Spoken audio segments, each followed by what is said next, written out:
இப்போ உங்களுக்கு நான் தென்னிந்திய நல உரிமை சங்கம், நீதி கட்சி இத பத்தி நான் உங்களுக்கு சொல்ல ஆரம்பிக்கிறேன். இப்ப பாருங்க, தென்னிந்திய நல உரிமை சங்கம் சரிங்களா? சவுத் இந்தியன் லிபரல் அசோசியேஷன் அப்படின்னு சொல்லிட்டு சொல்லுவோம். இல்லாட்டி சவுத் இந்தியன் லிபரல் ஃபெடரேஷன் அப்படின்னு சொல்லலாம் சரிங்களா? சோ இதுதான் தென்னிந்திய நல உரிமை சங்கத்தினுடைய வெல்ஃபேர் அசோசியேஷன் சொல்லுவாங்க. நிறைய நேம்ஸ் இருக்கு. இங்கிலீஷ்ல உங்களுக்கு மாத்தி மாத்தி கேட்பாங்க. அதனால பார்த்து வச்சுக்கோங்க.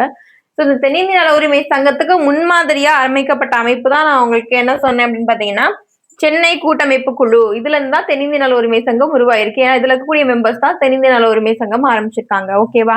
சோ இப்ப பாருங்க, தென்னிந்திய நல உரிமை சங்கம் யார் யாருனால உருவாக்கப்படுது அப்படிங்கறது ஃபர்ஸ்ட் பாத்திரலாம். டி.எம். நாயர் இதுல இருக்கக்கூடிய முக்கிய பிரமுகர்கள் அப்படின்னு சொல்லிட்டு நம்ம பார்க்கலாம். சரிங்களா?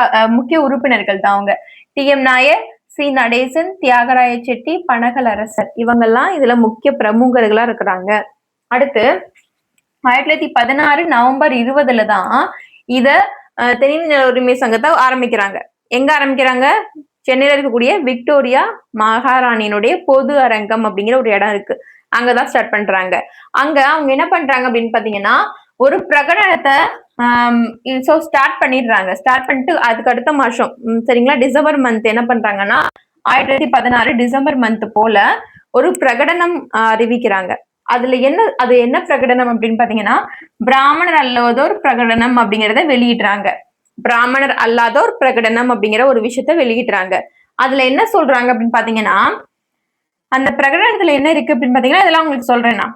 மக்கள் தொகை இருக்கு இல்லையா? சோ மக்கள் தொகையில 37% மட்டும்தான் பிராமணர்கள் இருக்காங்க, பிராமின்ஸ் இருக்காங்க. ஆனா அந்த காலத்துல 1916, 17 இந்த காலத்துல சரிங்களா? ஆனா அதிகபட்சமா அவங்கதான் கவர்மெண்ட் ஜாப்ஸ்ல ஆக்குபை பண்ணிருக்காங்க. அவங்கதான் உள்ள இருக்காங்க அப்படிங்கிற ஒரு டேட்டாவை சொல்றாங்க. சரிங்களா? சோ அப்ப திராவிடர்களுக்கு மீதி இருக்கக்கூடிய 37 அப்படின்னா என்னது? மீதி இருக்கக்கூடிய 63% திராவிடர்கள் அதிகமா கவர்மெண்ட் ஜாப்ஸ்ல இல்ல.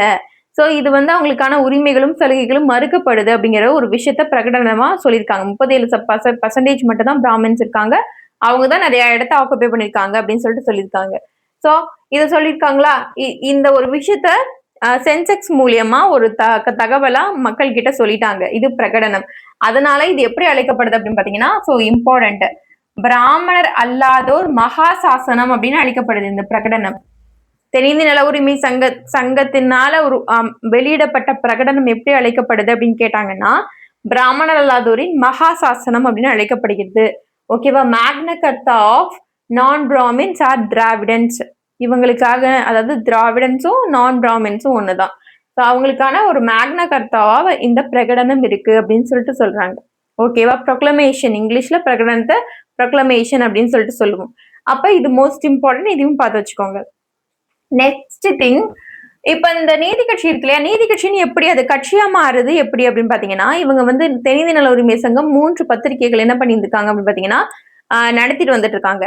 அந்த 3 பத்திரிகைகளுடைய பேர் தமிழ்ல திராவிடன். சோ இது தமிழ் பத்திரிகை. தமிழ்ல திராவிடன். இதை நடத்தி வந்தவர் யாருன்னா பக்தவட்சலம். இதெல்லாம் இதுக்கு முன்னாடி வரைக்கும் கேட்டதில்லை. சோ ரேர் தான். பட் ஆனா இப்ப நிறைய இன்னத்த கொஸ்டின்ஸ் கேட்க ஆரம்பிச்சுட்டாங்க. அப்ப அது கேட்க கட்டாயமா வாய்ப்பு இருக்கு. திராவிடன் அப்படிங்கிறது தமிழ்ல உருவான ஒரு பத்திரிகை. அதை நடத்தி வந்தவங்க யாருன்னு இது வரைக்கும் அதிகமா கேட்டதில்ல. பக்தவட்சலம். அதே போல ஆந்திரால இருக்கு இல்லையா? தெலுங்குல நடத்தி வந்த பத்திரிகை பேரு ஆந்திர பிரகாசிக்கா அப்படின்னு அழைக்கப்படுது. தெலுங்குல உருவாக்கப்பட்ட பத்திரிகை ஆந்திர பிரகாசிக்கா அப்படின்னு அழைக்கப்படுது. இது யாருனால உருவாக்கப்படுது அப்படின்னு பாத்தீங்கன்னா பாரத சாரதி. யாருனால உருவாக்கப்படுது? உருவாக்கப்படல நடத்திட்டு இருக்காங்க. சோ பத்திரிகைகள் அப்படின்னா நடத்திட்டு தானே இருப்பாங்க. சோ பாரத சாரதியால நடத்தப்படுது. அடுத்து ஜஸ்டிஸ் அப்படிங்கிறது ஆங்கில பத்திரிகை. சோ அது தெலுங்கு. சோ தெலுங்கு பத்திரிகை, இது ஆங்கிலம். சோ ஜஸ்டிஸ் தான். ஜஸ்டிஸ் அப்படிங்கிறது ஆங்கில பத்திரிகை. சோ அது டி.எம். நாயர் நடத்தி வந்திருக்காங்க. பக்தவட்சலம் தமிழ்ல, பாரத சாரதி தெலுங்கு, டி.எம். நாயர் ஜஸ்டிஸ்ல ஜஸ்டிஸ்ங்கிற பத்திரிகை ஆங்கிலத்துல வந்தது. இதை நடத்திட்டு வந்திருக்காங்க. இந்த ஜஸ்டிஸ் அப்படிங்கிறது இங்கிலீஷ் பத்திரிகை இருக்க இதுல இருந்தா நேம் எடுத்துட்டு அவங்க ஜஸ்டிஸ் பார்ட்டி அதாவது நீதி கட்சின்னு ஆரம்பிக்கிறாங்க கட்சிய. அப்ப கட்சி ஆரம்பிச்சதுக்கு அப்புறம் அவங்க வெற்றி பெற்று தேர்தலில் வெற்றி பெற்று உள்ள அமைச்சரவை அமைச்சதெல்லாம் இதுக்கப்புறம் நான் உங்களுக்கு சொல்றேன். ஃபர்ஸ்ட் ஸ்டார்டிங்ல அவங்க மாநாட்டு நடத்தினதை நான் உங்களுக்கு இங்க சொல்லிடுறேன்.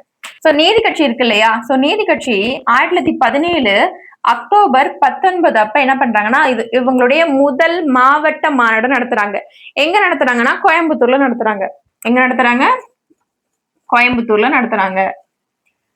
அடுத்து 1917 அக்டோபர்ல இதுல வந்து எத்தனை மெம்பர்ஸ் ஜாயின் பண்றாங்க அப்படின்னு பாத்தீங்கன்னா 25 மெம்பர்ஸ் ஜாயின் பண்றாங்க. சரிங்களா? நிர்வாகிகளா, நீதி கட்சியினுடைய நிர்வாகிகள் உறுப்பினர்கள் எல்லாம் ஒண்ணுதான். ஓகேவா? நிர்வாகிகளாவும் உறுப்பினர்களாவும் 25 பேர் ஜாயின் பண்றாங்க. அடுத்து இவங்களுடைய ஃபர்ஸ்ட் ஸ்டேட் லெவல்ல நடந்த மாநாடு, ஸ்டேட் லெவல்னா மாகாண லெவல். ஏன்னா 47க்கு அப்புறம் நமக்கு எப்ப வந்து தமிழ்நாடுன்னு ஒரு மாநிலம் பிரிக்கப்பட்டுச்சோ அப்பையில இருந்து தான் என்ன பண்ணியிருந்திருப்பாங்க, மாநிலம்னு கணக்கிடும். அது அப்ப அதுக்கு முன்னாடி வரைக்கும் பிரிட்டிஷ் இருந்த வரைக்குமே நமக்கு ஒரு மாகாணம் தான். அப்ப மாகாண ரீதியா நடத்தப்பட்டது எப்ப அப்படின்னு பாத்தீங்கன்னா 1917 டிசம்பர் 28, 29 காலகட்டத்துல. இந்த காலகட்டத்துல என்ன பண்றாங்க பாத்தீங்கன்னா சென்னையில இருக்கக்கூடிய வில்லிங்ஸ்டன் திரையரங்கு, வில்லிங்ஸ்டன் தியேட்டர்ல என்ன பண்றாங்கன்னா ஃபர்ஸ்ட் மாநில மாநாடு, ஃபர்ஸ்ட் ஸ்டேட் லெவல் இல்லாட்டி பிரிவின்ஸ் லெவல், மாகாண அளவிலான மாநாடு நடத்தப்படுது. மாநில அளவு வேண்டாம், ஏன்னா மாகாண அளவு மாநாடு நடத்தப்படுது. இந்த நீதி கட்சி ஒரு கட்சியா ஆரம்பிச்சதுக்கு அப்புறம் அதனுடைய தலைவர் செயலாளர்லாம் இருக்கணும் இல்லையா, சோ அதுக்கு வந்து தலைவரா இருந்தவங்க யாருன்னா தியாகராய செட்டி. பொது செயலாளர் யாருன்னா ஆற்காடு ராமசாமி. தலைவரா இந்த நீதி கட்சியினுடைய தலைவரா ஆரம்பிக்கப்பட்டப்ப, கட்சி ஆரம்பிச்சதுக்கு அப்புறம், தேர்தலுக்குள்ள வர ஆரம்பிச்சதுக்கு அப்புறம் இவங்க இதனுடைய தலைவர் யாருன்னா தியாகராய செட்டி. இதனுடைய செயலர் யாருன்னா ஆற்காடு ராமசாமி. இத நீங்க மறக்காதீங்க, ஞாபகம் வச்சுக்கோங்க. இப்ப அதுக்கப்புறம் நீதி கட்சி வெற்றி பெற்று அமைச்சரவை அமைப்பாங்க. சரிங்களா? சோ அத பத்தி நம்ம அடுத்த வீடியோல பார்க்கலாம்.